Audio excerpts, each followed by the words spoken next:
Hey, Fran fam, welcome to Life and Style with Francyne. My guest today has gone through her own share of medical discrimination. She's also learned to turn those negatives into positives. She's a body image coach, and she's here to talk a little bit more about that experience and how she's turned that into an experience for others to basically benefit from. So welcome to the show, Danni, also known as AmaPoundcake. Hey, Danni. Hey. AmaPoundcake. Hey, that's right. That's right. How are you, love? How are you? Doing good. How are you? You are beautiful. I'm doing Thank amazing. you. I appreciate you taking the time to be here and talk about body positivity, fat shaming, fat phobia, and all those things that contribute to just basically an unnecessary experience for someone who is, pleasantly plump without all that negative, because we're all beautiful. And I think we are forced to not really flow in that because of these very narrow ideals of beauty or standards of beauty. Would you agree? I agree. Yeah. So let's talk about, first and foremost, the experience you were sharing with me when we first talked. And I was like, girl, no. I read the email and I'm like, really? Where you went to the doctor. Walk us through that experience. Yeah. So, hi everybody. I'm Danni. So, I was experiencing some leg pain, and some people might have this experience like me. We try to find a little remedy to try to fix it. Yeah, of course. But I didn't, and so I went to the doctor, and I was telling the doctor, at this point it was like 2 or 3 months. I had just started a new job when the pain started, also, so insurance had kicked in right on time. Good. And so I was telling the doctor, like, I was experiencing a lot of leg pain and I needed some support, maybe an MRI, a CAT scan, all of those things. And my doctor in that meeting was like, you just need to lose weight. That's what's going to fix your leg. That very first session, I left with weight loss pills and steroids. So the doctor never assessed my leg, anything like that. And then I was told to come back in 3 months. I came back 3 months again. I was like, I'm still feeling the same amount of pain. And I want to backtrack. On the first visit, I had explained to the doctor that I fell off a bike. So I fell off a bike. I also, in the first visit, the doctor talked so much about my weight that he had forgot the real reason why I came, which was my leg. And so the second visit, which is 3 months later, having these same conversations, the doctor prescribes me a different weight loss pill. I was in so much pain. I was like, okay, let me just listen to this doctor and take the pill. This was a moment where I thought I was gonna die. First, I'd never taken a weight loss pill before. Sure. I took a pill and my heart was palpitating like this, like over and over and over again. I was driving, wasn't told that I shouldn't drive a car and take the pill, so I never took the pill again. But I stayed on the steroids. So for months, for 6 months, I was on the steroids that he told me to be on, and the pain never got better. So I decided to go to an orthopedic doctor. It was a lot of feelings about me going to an orthopedic doctor because the doctor was sure that the issue was my weight. Went to an orthopedic doctor, and the doctor took a CAT scan of my back, didn't see anything.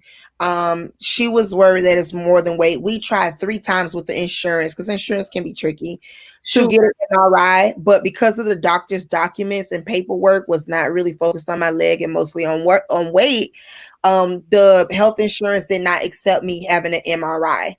And so here I am. I went to a trainer. I did not lose weight, but I did actually work on the strength of my leg, and I walk a lot better. And so for me, I hear a lot of us talk about, as Black folks, we talk about getting a Black doctor. Well, the doctor who was treating me for 6 months was a Black man. And so when I talk about fat people, especially fat Black people in medicine, it has to be a doctor who isn't just Black, but someone who doesn't see traditional medicine, which mainstream medicine is fat people are the problem, eliminate the fat, they get better, instead of really assessing people who are larger. And some of my clients and stories that I've collected, people have had tumors. Their doctors didn't believe they had tumors, kept saying they needed to lose weight, lose weight. They went to another doctor, found out they had a tumor. These things are not uncommon. It sound like bizarre stories, but it's really not. When fat people encounter medical providers, they sometimes they can go in for a common cold, which is pretty common, and leave with a weight loss pill or some type of lose weight regimen instead of what they came for was to assess the cold. And so that's a little bit of the work that I do, is talking with medical providers, also educating the larger community on weight stigmas, because they have, for me, in my research and things that I've learned, is this disproportionately impacts Black women. We are larger. And so especially if you base it on the BMI scale, we are the larger people. And so if there is weight discrimination, which there is, since there is weight discrimination, that is more likely happening to us. And that's why I do this work. Amazing. And I'm so sorry you had to experience something like that, because you went back home with no real, first of all, they did not give you any kind of physical assessment or examination, but they went on and prescribed steroids, and weight loss pills. So you not only were met with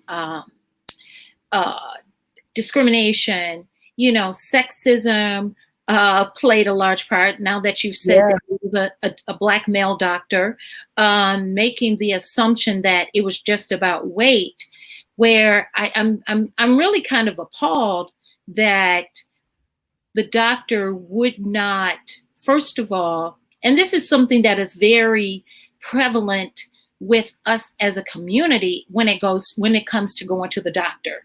A lot of doctors, we always look at the cultural or the lack of cultural competency, but we never think about what you just experienced. And it's very prevalent because we're dismissed based on a physicality and not the actual complaint, correct? You had a complaint about your leg.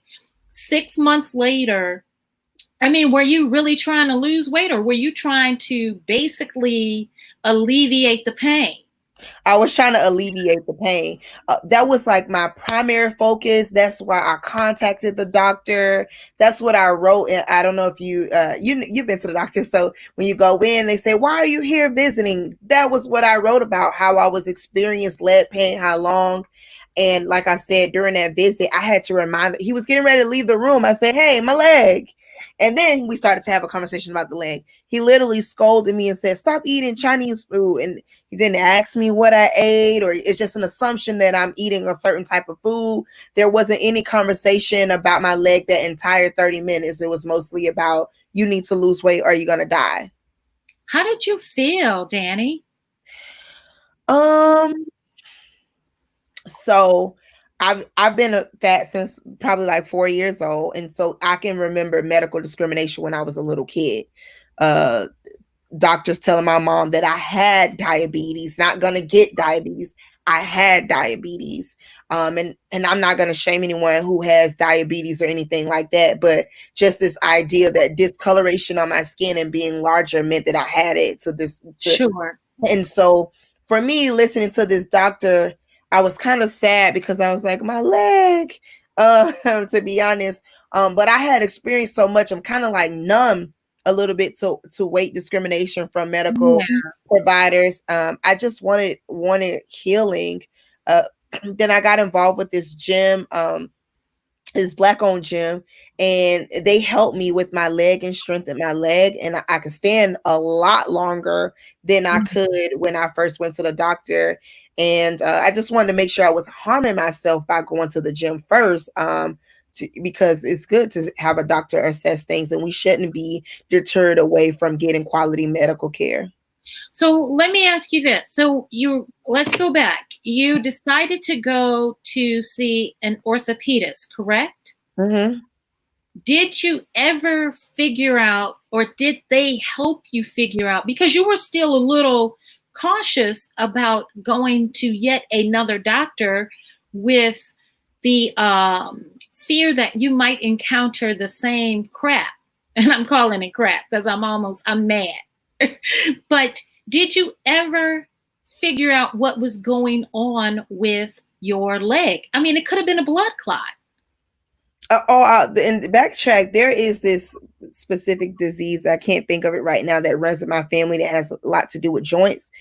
So my family was worried about this particular disease because we lost two cousins to it, and I Hmm. told him about it. He was like, "That's not the symptoms," and so I was like, "Okay, maybe it's not the symptoms. Maybe he's right." But I never got tested for it because my leg eventually did heal. But I will say that the orthopedic doctor, a lot of the issues was insurance, not the level of care. My insurance needed quality notes that I had been seeing for a very long time. And so for the orthopedic doctor to give me the MRI, I was going to have to go through physical therapy first, which I thought, well, the gym is kind of that. Maybe I'm ignorant, but it's kind of that. So I just went Yeah. instead, because I was not willing to just go to physical therapy just to get the proper documentation, because the first doctor was documenting on weight and not my leg, and the my insurance denied the MRI, but I did get a CAT scan from the orthopedic doctor. So you're a young woman being proactive, young Mm-hmm. to me because you could probably be my daughter. You're a Mm-hmm. young woman being proactive about your health. You go to a physician, which is what people normally do. Could that have been that whole those doctor visits, or that doctor visit could have basically created a history for you to take to a specialist like an orthopedist? However, Mm-hmm. you were dismissed even when you expressed concern, spoke of, because that is part of that form. Yes, I've gone to the doctor, and yes, I fill out paperwork, which I hate, but I know it's paperwork that is vital for the treatment that we're getting, right? So, what's your family history, right? That's on that Mm-hmm. form that you fill out, and all that HIPAA paperwork and all of that. That is on that form. Family history, the kinds of medications you're currently on. So if they provide you or prescribe you with a medicine that is maybe counterproductive, I think that's the word, but you know what I'm trying to say. It Yeah. does not vibe with other medicines, because you could literally be putting yourself at risk. I'm just shocked. I'm shocked, and I know this happens more often than not. So Mm-hmm. the work you're doing is very important, right? Yeah. So because you're saying that, as a coach, you encounter, some of your clients have encountered the same experiences. What gives? Mm-hmm. What gives at this point? How do we rectify this? You're having these conversations, you're educating the medical community. What are some of the challenges you are meeting as a result of attempting to do that even more in a widespread manner?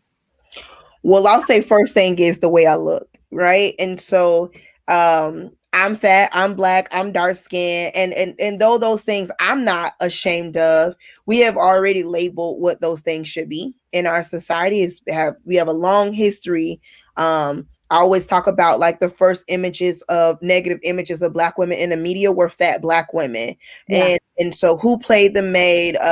whose beauty was put against white women's beauty was fat, dark-skinned black women. Yeah.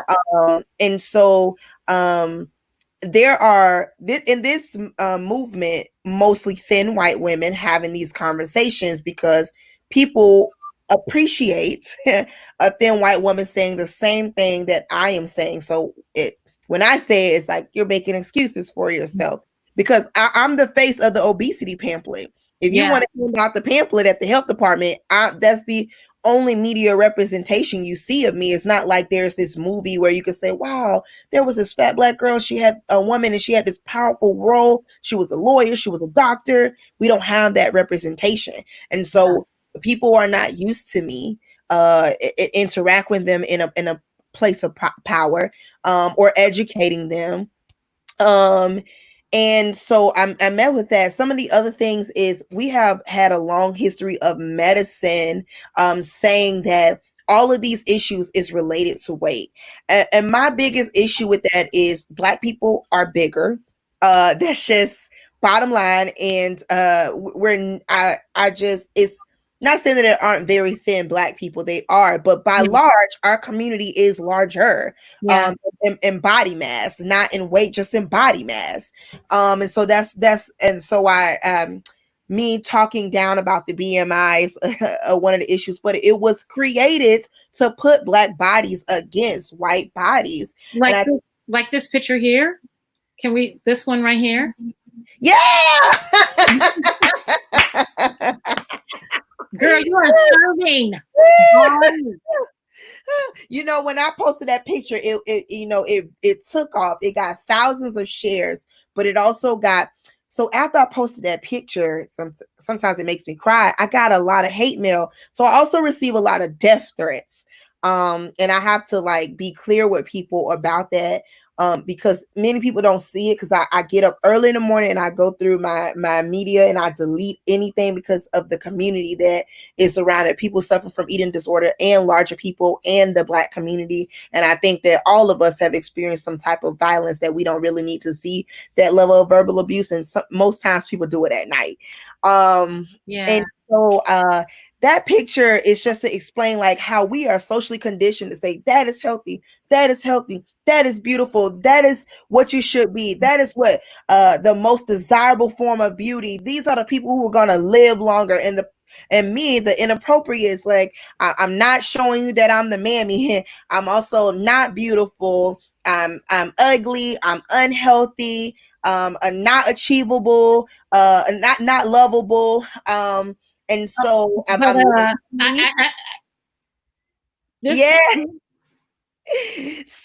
so those are all of those things. All of those things. And this photo is so funny. It's an accident. I came with the wrong undergarments on to take a picture in another outfit.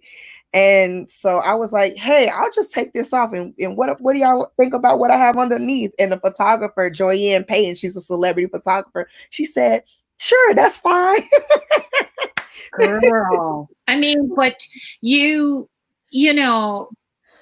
go against this preconceived notion, and it's just been societal conditioning. More than likely founded in this. I was reading something, and it talks about these ideals of beauty are typically based on white prepubescent males. Oh, I read that same thing. Did you see that? Yes. It's something to talk about. It's a good book to read. It's called Fearing the Black Body. A lot of health at every size. So therapists, doctors who are trying to get away from seeing fat Black bodies, more specifically as a negative, to treat them better in healthcare. They've been reading this book. It's called Fearing the Black Body. It's the history of how we got to a place to start demonizing fat Black bodies and how it was not medicine first. It was actually, once again, to put white women as the standard of beauty, the most beautiful women in the world. And a lot of the writing was put against fat Black women in the late 1800s and put against thin white bodies to say that if we want to be achievable, if there's even writing back in that time that says we have to dress differently. And so it's definitely a good book to read. It's on Audible. It's amazing. So I don't know, that picture was straight out of a Fenty ad. So I heard you when you said death threats for being yourself, Danni. Really? Mm-hmm. How do you move about while doing this kind of work? And it is work, because it is work. You know, people obviously want to mute you, and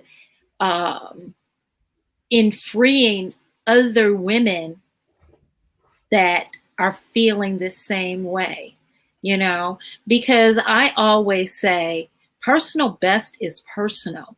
It ain't nobody's business. Yeah, it's not nobody's business. Mm-hmm, mm-hmm. And yet there are a ton of people, you know, all over that would rather we not celebrate ourselves in our skin. It doesn't matter if it's, you know, the gamut of weight. It's very prevalent. I'm only going to speak about our community right now. I need to stay within our community at this point, because we get a lot of different negative feedback just for being as Black women. So then you have the layer of, you know, being a different size, that where people really just want to mute us all together. And yet here you are saying, oh, no. That's right. I'm going to basically show up. Mm-hmm. And be the true goddess that I am. Mm-hmm. Serving, right? What do you do? What do you do with this? You're challenged, obviously. Young woman trying to basically show us how to feel more comfortable in our skin. What do you do? You're up against a lot. Yeah. Well, one is I take therapy very seriously, so I'm in therapy. So I take it very seriously. I promote therapy. So anytime that my clients are, I'm not a therapist. So anytime that my clients' needs are deeper than I can provide, I recommend therapy. Okay. So I'm an advocate for that. And for myself, I do a lot of self-care. What's your self-care look like?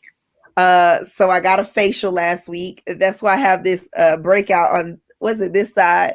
Because okay. A little breakout. Yeah. How did it feel? Was that your first facial, or do you get them often? That was my first facial. And well, in a while, because of, you know, COVID and stuff. Yeah. I have one day a week that I have a pizza day. It's my friend and I, Lanisha, we have a sad day. So we get one sad day, and it is accompanied with pizza.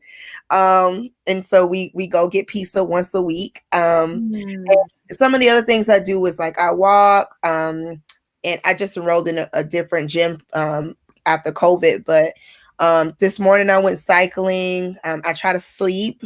I drank my water. She's watching. Who? Lanisha is watching. Oh, hey, Lanisha!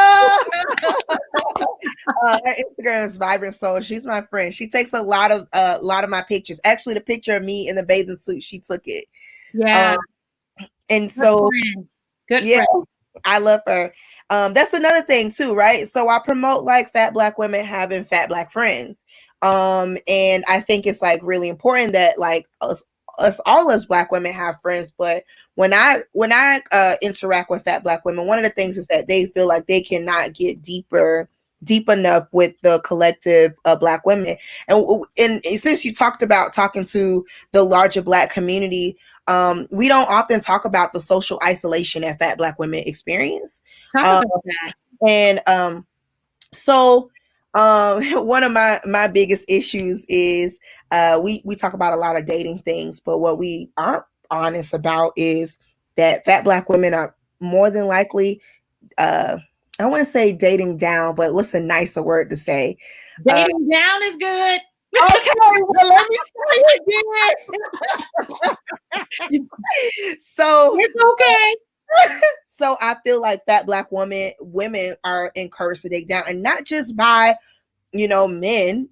Black women in this community also see fat Black women as the bottom of the barrel of our group. And so there's oftentimes like Lanisha and I, she gonna be like, girl, you keep telling this story. We were at this club with our friends, and the guys were like, oh, it's time to go and y'all gotta get kicked out. And our two thin Black women friends got to stay in the club, and we had to get out. We were the two fat girls, right? And they didn't come with us. They didn't say, you kicked my friends out, I can't go, I can't stay. And so that's like some people might think that's like a bad friend, but that's like telling to how fat girls are in the friendship.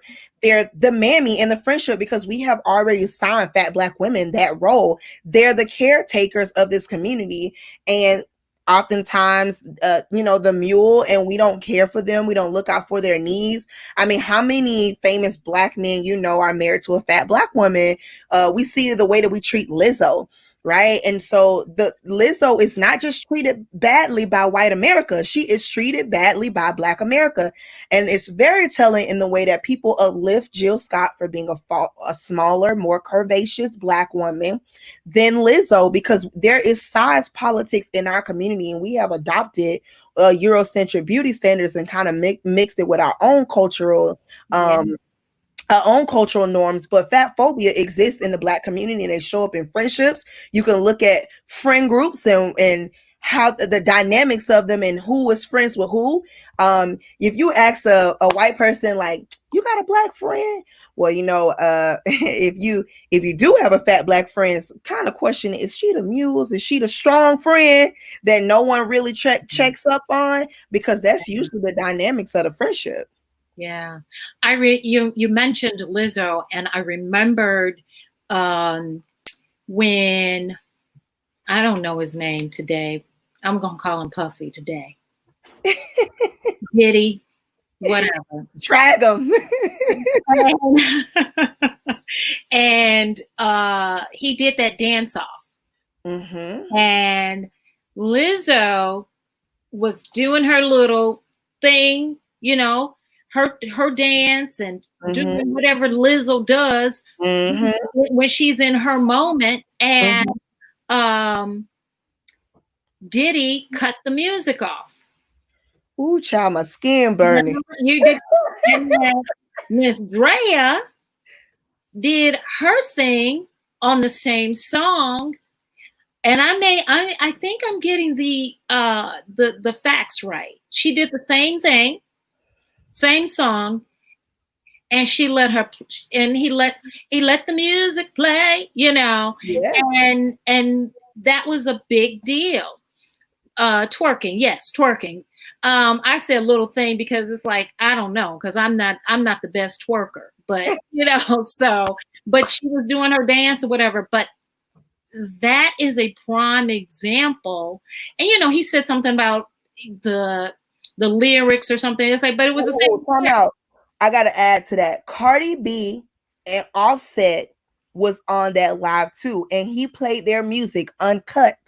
So the reality is, you could see the way that they were egging Drea on, and they had kind of their backs turned to Lizzo, wasn't really engaging in the camera when Lizzo was there. That face that Lizzo made, I feel like a lot of fat Black girls can relate to. It's like this shame I wasn't being the mammy in the moment, because we're, like I said before, we have had fat Black bodies held up against white women as these fat Black women have been like, oh, the moral mother, right? And so Lizzo wasn't being the moral mother at that moment and thinking about the whole universe and everybody kids, right? And she don't have children. Well, and not saying that we shouldn't, because I care about other people's kids, children too.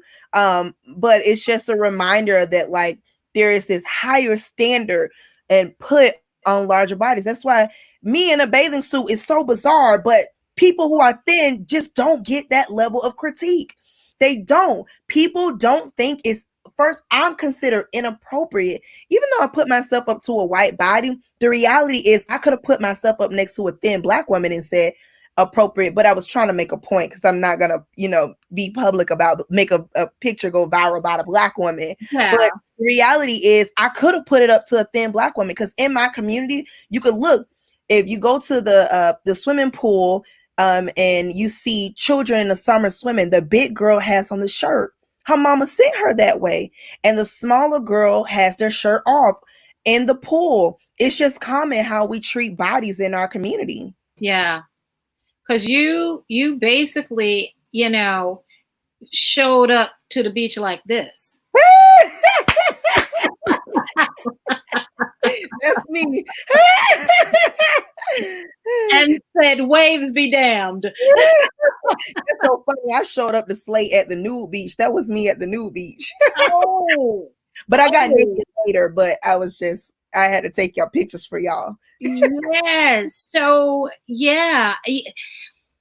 You're in my neighborhood because I say all the time, we are not going to be, because that mammy, it is not just an image thing, but it's an expectation. Yes, a lot of Black women.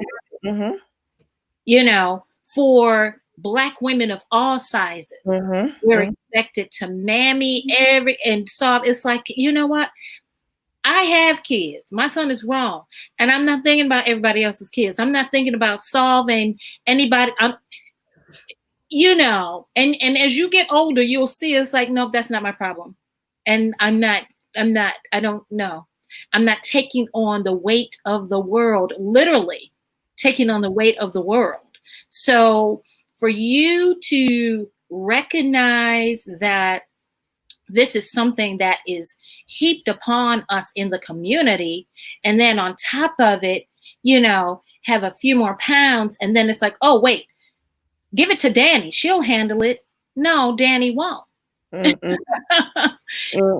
So what is it like?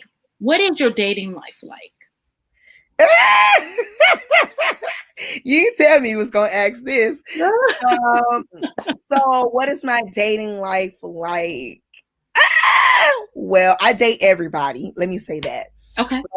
Because for me, I think, and I talk about this a lot, that when you are a larger Black woman in your own community, your dating options are slimmer. And so if you want to have more eligible dating partners, that you kind of can't be limiting yourself. And I think that for a lot of Black women, by the way. I think that's across the board for Black women. Yeah, that's for Black women. Yeah. But I do still think that like fat Black women are treated still differently out of that. And so so I date everybody. I don't know what else you want me to tell you, girl. Except that I'm single, if that says anything. I'm single, and I'm really kind of in a relationship with being an entrepreneur. My therapist taught me that, to say I'm in a relationship with being an entrepreneur right now. I can dig it. Yeah, my goal right now, and that doesn't mean I'm not dating, but I think that's like my primary relationship, and but I'm always open to date. Just gotta come correct and not, because I can't depend on a man. Historically, depending on men has kind of not always been helpful for Black women. There has to be some kind of like balance for Black women to have their own things, because I think when we've seen Black women have some form of like independence, they've been able to have freedom in their relationships. And I think that we have different relationships than we did 40, 50 years ago for Black women. And I think what has changed is Black women have their own economic freedom. girl, you preaching to the choir now. Now hit that note. Yeah. Yes, yes, yes. I like that. I'm going to use that in a relationship with an entrepreneur. Is that what it was? I'm in a relationship with I'm in a relationship with entrepreneurship. Yeah. Entrepreneurship. Yes. That's good. That's good. Do you think let us see. I saw let us see. My girlfriend said, "How you gonna add to me?" She said, "Let us see." Said, "How you gonna add to me?" Come on, let Do you feel like, even though Lizzo gets a lot of a backlash for being Lizzo, being herself, do you feel like she should not necessarily be the poster girl for acceptance, as it relates to, you know how they say, you have a cute face, you know that whole, but disqualifies the rest of your body, as if it's not attached to your face, it's cute for a black girl, but you know it's the same thing. Yeah, yeah. Do you feel like Lizzo has made being cute for a black girl, with more curves, acceptable, or there's still work to do? As we talked about, I mean, Diddy clearly dropped the ball on that. But outside of, do you feel like that she has, made it more acceptable? No, I what immediately comes to my mind is Obama, right? And so, did Obama create this post-racial society? Nah. But what happened was it uprooted some things. It started conversations. I Yeah. think that's what Lizzo is. Lizzo, it did not create this movement. You know, fat activism created by fat black women happened decades ago, right? And that's body positivity was created by fat black women, but now it's for everybody, and that's why a lot of people are like, I don't like the word because it's now fat black women are fighting for a place in it. But I would say that Lizzo, because she is mainstream, because you only get one. We had Monique in the early 2000s, late 90s. You only get one. Lizzo is our one. And so you can have many of Rihanna's, Beyonce's, Nicki Minaj's. You can have Megan Thee Stallion. You only can have one Lizzo. There's not going to be two at the same time. And so what Lizzo is going to do is have conversations about fat phobia, right? And so like I feel bad all the time. I'm teaching people about fat phobia through Lizzo, but I don't have any other point of reference. And so I think that's going to be a thing. I think that Lizzo is mainstream, and so she's not always going to represent what the politics of body positivity. She's an artist and she's allowed to express herself. One of the things Lanisha is on here, one of the things that she oftentimes says is the issue is there isn't enough Lizzos. And so if we had a lot of Lizzos, I think that would be the change. But are we seeing more fat black women in leading roles in movies? Are we seeing more fat black women, become pop stars or into rap music? There's a lot of fat black women who are rappers, but do we know one that's mainstream? Yeah. No, we don't. Do we see fat black women in music videos? Don't. And I say that because that's my era. That's my culture, and like, being a part of pop culture, I just only see Lizzo. I think there's room to grow, but I think Lizzo again is the Obama. She has the Obama syndrome. Yeah, that's a good analogy. Do you see, like you mentioned Monique, and initially Monique seemed to be happy with her body. And then, she wrote the book, Skinny Women Are Evil. And then you saw a shift where she was aspiring to be that skinny woman, Do you see, like for Lizzo, yes, she is the, the Obama, as you'd put it, that opens up the conversation. And I often wonder if she will cave to this pressure to fit into that narrow beauty standard. Do you see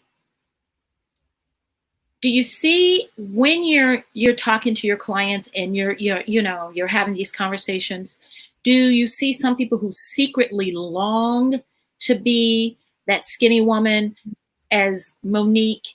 She has moved towards, the way she's built, she's never going to be like that girl in the picture that was appropriate. But she is going towards an ideal beauty standard, not that it's the top of the, it's not really the top, because everybody should strive to be their own person, even despite what else is coming at them. But do you see that some people secretly long to be this thin person? No. I think the people who secretly want to be a thin person is a lot of my white clients want to be really thin people. Okay. I think for Black women, fat Black women, they want to exist in their bodies with respect in their community and outside of their community. I think that's what happened. I think with Monique losing weight, I know people say she want to be a skinny woman. I don't necessarily think that. I think Monique is in love with fitness. And I think that I haven't heard her say like, I want to have this ideal body. What I've heard her talk about is drinking water and putting aloe on her skin to remain healthy. That's what I've heard her talk about. Okay. And so I think that's very different than your Beyonce, for example, going on crazy diets. And no one, see, that's like another thing, right? When you're thin and you're smaller, people don't criticize you for having these crazy diet body ideas. Right. It is mostly for people who are larger. Now, do I think Lizzo is probably going to transition to mainstream? Probably so. But do I resent Lizzo for it? No, because I think like any other thing, it's hard to be the just one. And two, you should be able to make any decision you want to with your body. And I think it goes back again. The issue is that there's only one Lizzo. And so we have to monitor this one person's life because we can't. I mean, we could talk about Oprah being a bigger woman at one time, and Oprah has been on all different types of diet. I feel like her whole entire career diet crazy, and today she's, to me, still a bigger girl. And to this day, she has turned that into a cash cow with Weight Watchers. But you mentioned your white clients, and here is a perfect example of someone who went from Adele to Adele, and caught all kinds of flack from going to this Adele to that Adele. And it's like, wait a minute, that's not her. I mean, people really were like just mad about Adele taking care of herself and deciding she was going to be the size she was. So it's interesting to see how people react, because it looks to me that when you are thinner, people will not try you as much as when you're heavier, right? Like they think they can get away with the okie doke. Hence that whole mammy. It's like, hold up, the muling, and it's like, wait a minute, they make these assumptions. So it's interesting to see how that plays out. Do you? Well, wait, I want to backtrack. Do we know how Adele lost weight? Because that was one of the. We don't. Right. So like the narrative is that Adele is a healthy person. That's what I want, that how we have conversations about weight. Yeah. How do we know Adele is healthy? Like, is Adele sick? Is Adele, is Adele suffering from an eating disorder? Did Adele go through this? Did Adele have surgery? Did Adele, go on a weight loss regimen? We don't know. And that's because these assumptions that we have about bodies, thinness equals healthy, fat equals Yeah. not. It Yeah. does not matter how thin people achieve it. And that's when and one thing I actually misspoke about is Black girl youth desire to be skinny white women, right? White girls. And I want to bring up something very specific. Did you see the video where the Mary Mary's show where she was talking to her daughter about colorism? Yeah. In that very episode, our community is not used to having conversations about weight in this way. She said, I'm also the fat girl every other girl the boys like but me, right? And our community didn't have a conversation about dating discrimination in our community against people our size. A lot of the larger girls who were larger as kids did not have prom dates. They did not have boyfriends. And so when we talk about like and not everything is not about being desired by men, but like but it also is when you're a younger girl, it impacts your self-esteem a lot, especially when you have all thin friends and they're all dating and you're the counsel person for your thin friends relationships, and the boys at school don't like you. And that's why the show The Shy is so good, because it shows like two fat kids in a relationship together. Yeah. But before that, did you see that? No. And then we had to see Maisha in season 1 be dogged out by this guy and embarrassed that he liked her, right? And so that's a lot of little fat girl story, Black girl stories. And so I want to just bring up Mary, whichever sister that was. She didn't even know what to say to her. Erica Campbell.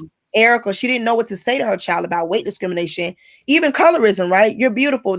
And she pointed out, and I want to talk about why representation is so important. Yeah. She said, oh, Kelly Rowland, does her daughter look like Kelly Rowland? She has a little fat chocolate girl. Her daughter, she's not even making a connection about how weight plays a role into body image. She's just thinking it's only about the skin. She overlooked the weight thing because they're a thicker family, so she don't understand. She probably does understand, but not really thinking about it, because colorism is her being a light-skinned woman, maybe blocking it, or she just may not be used to having a conversation about weight in that way. And so I just wanted to bring that up because Kelly Rowland, who, as far as did you mean Kelly Rowland? Yes. So Erica said to her daughter, there are plenty of dark-skinned women who are married. She said Kelly Rowland. But where is the fat, Black, dark-skinned girl and woman in the media who is married? Who is she? Yeah. I don't know her. Yeah. Yeah. Because you think of, and I was just talking about her to my girlfriend, Star Jones. She was the, on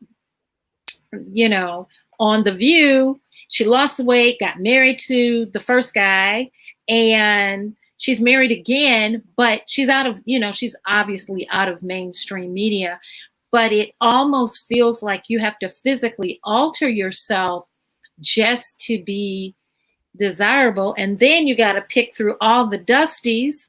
And there's plenty of them just dusting.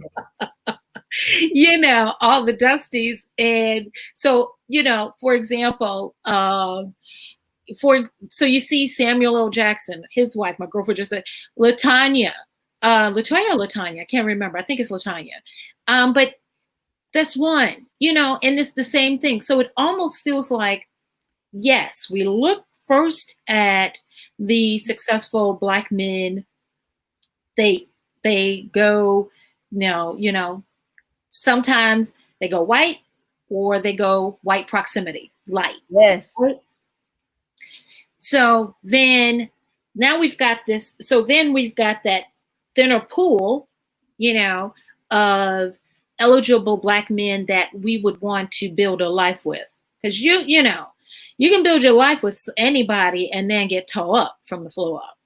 How your face, so then that pool gets smaller, and then as you if you're not this ideal beauty, standard of beauty, it gets even smaller. So what happens? How do you overcome that? I know that's a big task, Danni. How do you overcome that? I mean, because we all deserve to be loved. I immediately think of, well, I'm not okay. Well, let me just say this, right? So I don't know if you remember Gabby Sidibe.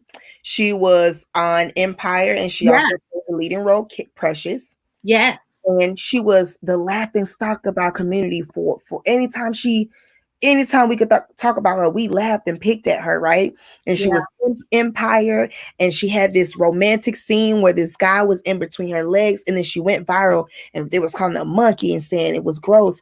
But Gabby is dating a white man, and everyone is like, she's a traitor. Well, you said she was ugly. I'm gonna go to Loni Love. Everyone talks about Loni Love, but Loni Love was dating black men in the past, though. She was dating black men, but to now her partner is a white man. But then I always ask everyone the question, mostly men: have you dated anyone who looks like Loni Love, or are you just upset that a rich black woman who is fat is not with you? And so, Yeah. You would rather her be single than anything, because you wouldn't walk up to her in a crowd. You probably tap on the shoulder and say, "Can I talk to your homegirl?" But you wouldn't talk to her. And so what I promote is I don't just promote like black women need to date white men. That's not a thing. What I promote is fat black women and black women dating, having multiple partners. Who knows? I feel like sometimes black men see you once they recognize that other people want you. That's just been my experience. If they think that I'm the bottom of the barrel and I'll sit there and wait for them, then I'm just in the barrel, and they'll come back to me when they all dusty and whatever. But if they see that other people are desiring me, they're like, and so I personally know a lot of fat black women who date outside their race. And really, to be honest, you wouldn't believe how many fat black women are in their 30s and they've never gone on a single date. They've never gone on a single date in their entire lives. I'll say this person is Stephanie Yeboah. She is a world-renowned author, internationally, nationally. She lives in Europe, and she travels all the world, works at New York Fashion Week, and she's only been on 2 dates in her entire life. And so she oftentimes talk about how she wants to go on dates all the time.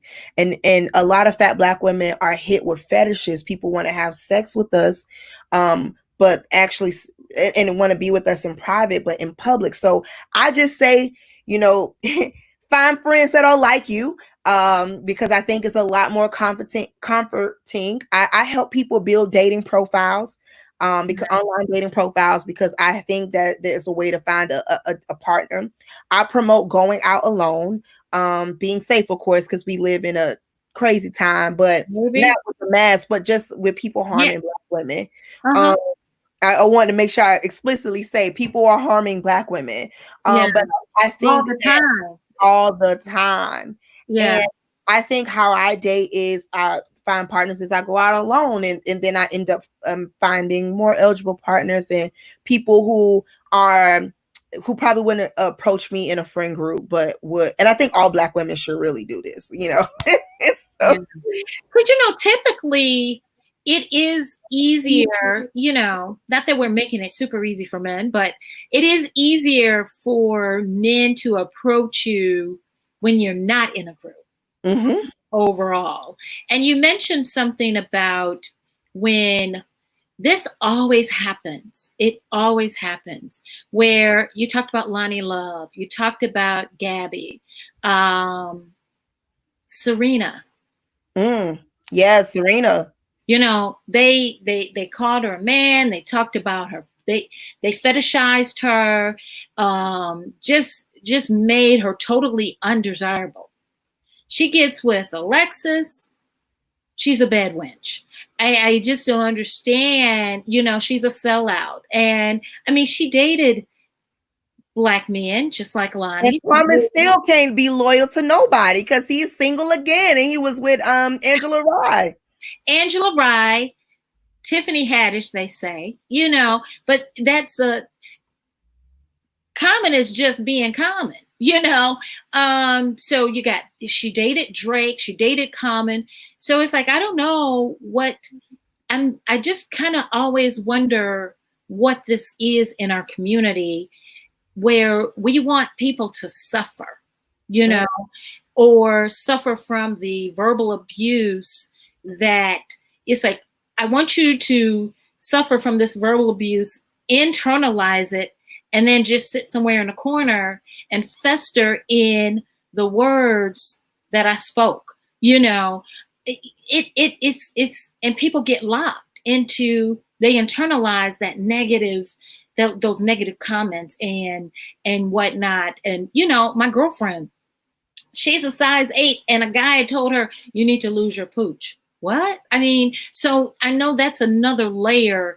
We're not going to that's another hour. We're not going to talk about the men. We can't.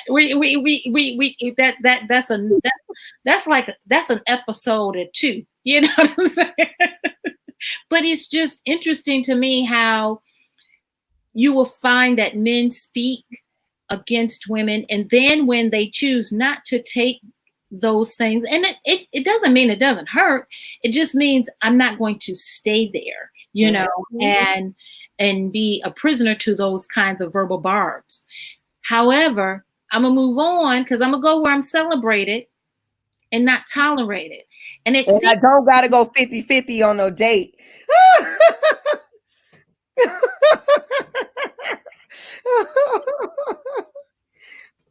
Never. Never. That's not a date. Mm-hmm. That's not a date. And for anybody, I don't want the pick me brocade to come and say, oh, but meet the guy halfway. No. Now if you choose to treat him after you've gotten to know this guy and he's your guy and that's who you down with and whatever, by all means. But in that getting to know phase, and no, you don't have to diminish yourself, or be expected to. And I think that's what happens when Lonnie decides to date who she's going to date because she wants love too. And Gabby decides, and Serena, who is not, she's like, I don't know, she might be a size 8. I don't know. It doesn't matter. The point is, Black women, when they decide to say, you know what, I'm good, I'm out. It's a whole different, it's kind of funny, because when someone says what their preference is, it's like, okay, there's the door. If I'm not your preference, I need you to stop announcing it and get to stepping, because you're in the way. Chad, I can't see Chad, Jesus. Or Charles, or Jesus. Muhammad, somebody. You're in the way. Get out of the way, as Luda would say. Move. So I don't know. It's interesting, because I know we talked about dating, and you gave me like, yeah, you gave me a little cute. But it seems that it's just an issue all the way around. But what are some of the one thing about that? I think it's because also Serena features are not close to Eurocentric beauty standards, right? Yeah. She's dark skin, femininity is like, you gotta look like a soft white woman. Serena got way too many muscles. My old trainer a couple years ago, she is a dark skin. She's a bodybuilder, but if you see her, you wouldn't think she was a bodybuilder. Yeah. She just looks like someone who works out, and like lift weights. And she is often met with like, you're too strong, you're too masculine, and just the softest little voice you'll ever meet. Yeah. And so I think there's this thing about like having a white woman in a close, but in something that I don't know how to say it, but like I want a white woman, but I want her to be a black white woman in a way of like something that's close to white women, but not necessarily white women, so I can be safe in my community and be safe with white people when I'm with my partner. Yeah, yeah. So how can someone get in touch with you that obviously, you know, you're very well abreast of, as a woman, first and foremost, but even the politics. You've got a strong handle on that. How can someone who wants to feel good about themselves and coexist in a world that oftentimes is bogged down by patriarchy and sexism and racism and, you know, all the isms that we could throw at somebody. How can someone get in touch with you, or what would they do, you know, are you accepting new clients?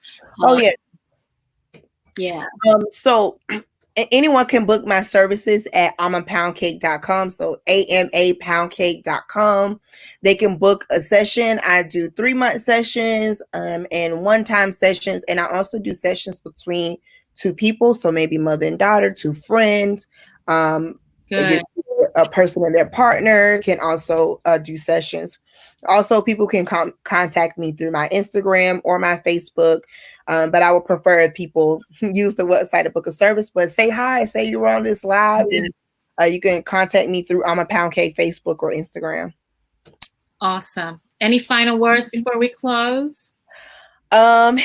I would just want to say that you're beautiful, and I also want to say for the folks who don't feel beautiful right now, you do not have to feel beautiful in order to speak up for yourself. You just have to do that, right? You just have to activate that part of you. Yeah. It has been a pleasure. You said it was going to be a fun time, and it has.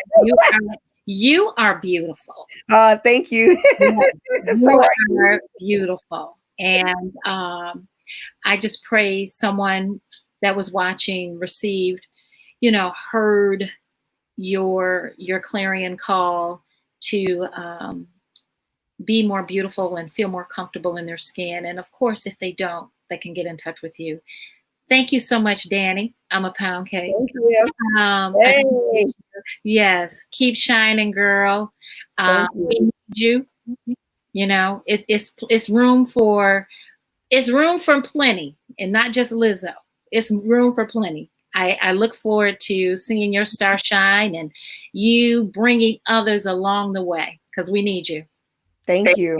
Thank you. God bless you, girl. Take care. Bye-bye.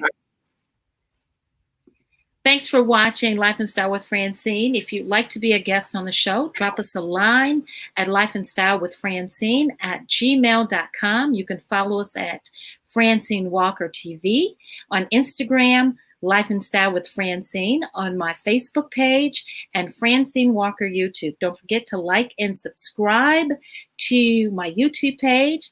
Thanks again for watching, and we'll see you next time, guys. Have a great evening, and I'll talk to you guys soon. Mwah.